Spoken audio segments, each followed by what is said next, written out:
Chairman દ્વારા ઉઠાવવામાં આવ્યો। ડીસામાં છેલ્લા 1 વર્ષમાં 4 વાર બનેલી બાળ તસ્કરીની ઘટનાનો મુદ્દો જાત તપાસ કરી કલેક્ટર સાથે કરી બેઠક।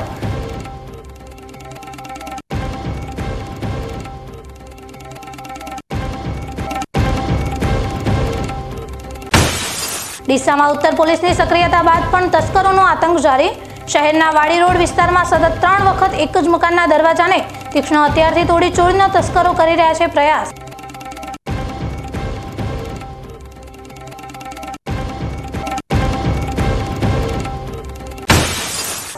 જિલ્લાના ખેડૂતો વિવિધ પડતર પ્રશ્નોને લઈ મુશ્કેલીમાં।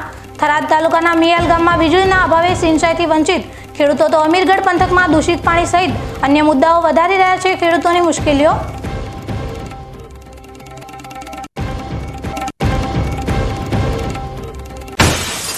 સ્વચ્છ ભારત મિશન ગ્રામીણ અંતર્ગત સરકાર દ્વારા ફાળવવામાં આવતી કરોડોની ગ્રાન્ટ અધિકારીઓની લાપરવાહીને પગલે જઈ રહી છે વ્યર્થ। ધાનેરા તાલુકામાં 30 લાખના ખર્ચે બનાવવામાં આવેલા 9 જેટલા સેગ્રીગેશન શેડ બંધ હાલતમાં હોવાથી જોવા મળી રહ્યો છે સ્વચ્છતાનો અભાવ।